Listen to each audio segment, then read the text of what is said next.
Hi everybody, welcome once again to the 5-minute movement. Just 5 minutes to get us moving in all sorts of ways. So let's go ahead and get started. Our friend the bird timer is ready to go, and so am I.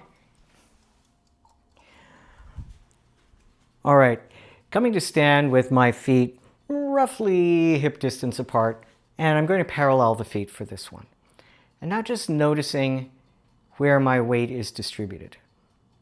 Can I evenly distribute my weight 50% on the right and 50% on the left?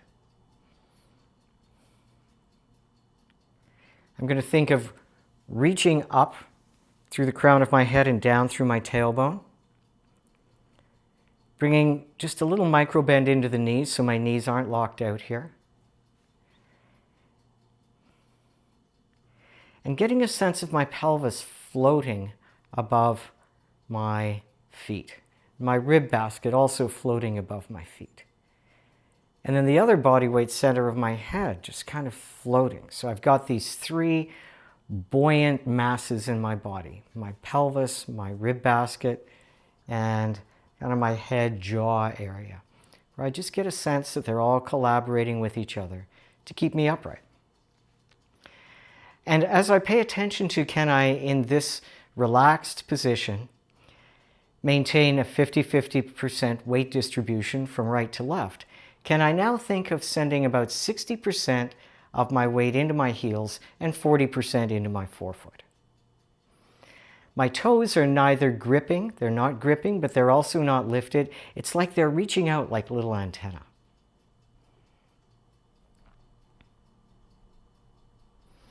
And now from this position of stability, can I send my weight into my right leg without letting my hip cock out to the side?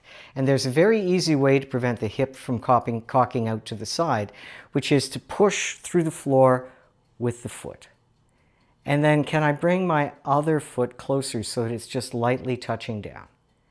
And then stepping to the other side, finding that stability. If my hip cocks out, I just press into the floor, maintaining that 60-40 weight distribution in my left foot, and bring my right foot closer.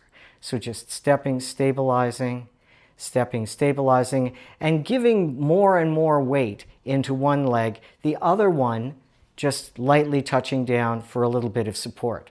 But also looking at really sealing the floor between the big toe mound, the baby toe mound, and the two corners of the heel, so that I maintain that nice weight distribution. Seeking to find a little bit more stability each time, touching down even more lightly each time. Now from this position, I'm going to take both of my hands and reach down the sides of my stable leg and come back up. Now my tailbone is going down here as opposed to back. So this is a squatting position, not a hinging position. So reaching down with both hands, coming back up. Lightening the foot any amount. Maybe 3 or 4 on each side. I step to the other side. I find my stability, touching down lightly with the other foot. Lowering the tailbone, reaching down both the inseam and the outseam of my pants.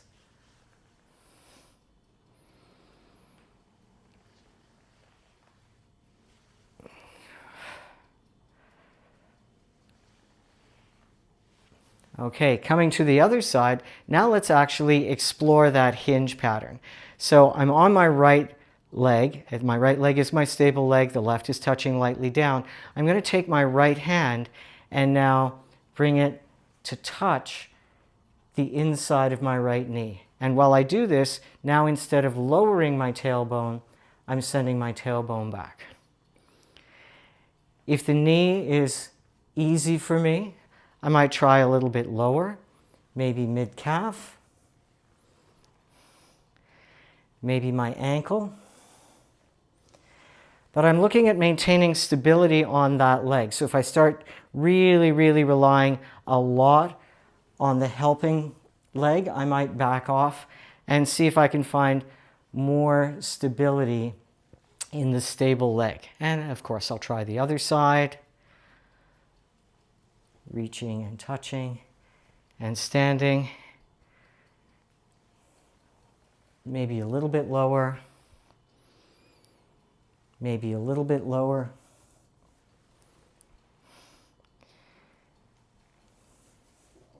Maybe a little bit lower. Okay, back to the first side. This time, I'm going to look at side bending. So this is a little bit more disorienting, and you might want to go very small at first, because I'm going to tilt my head to the side and reach down the outseam of my pants without bending at the hips. So you can see that I'm just reaching down the outseam of my pants without twisting. I'm not twisting. I'm also not leaning forward or leaning back. So it's truly a side bend.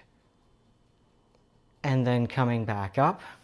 So from this orientation, still touching down lightly, finding my stability in my side bend and coming back up. And then maybe reaching down a little bit further.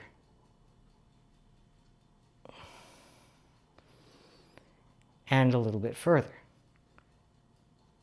But noticing if I'm beginning to cheat. So I noticed there, okay, there was a little bit of a micro bend in my hips. So I'm going to look at really accessing the side bend without bending at the hips. And of course, trying the other side. Small at first. Letting the head drop to the side rather than stay upright, which makes it a little bit more disorienting as well. So think of going small. Especially if this is an unfamiliar movement that you haven't done for a while, don't put a lot of pressure on yourself to go deep. Give yourself instead the time to understand the movement and to find the floor to foot connection, and for your body to understand what you're asking it to do if you haven't done it for a while.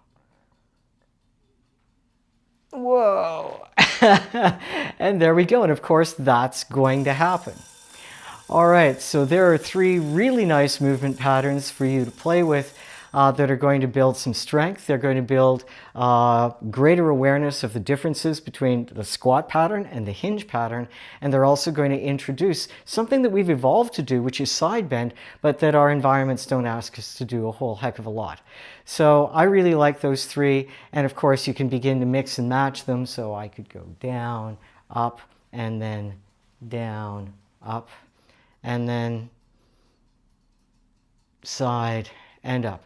So you can begin to play with them in a whole bunch of combinations. So for example, can I step and then immediately find my down, up?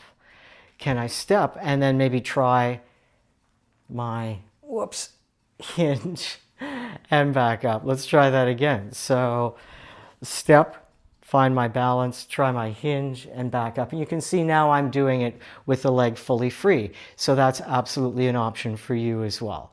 So you have now the 3 invitations. You can mix and match those invitations any way you like. I hope you enjoyed that. I certainly did.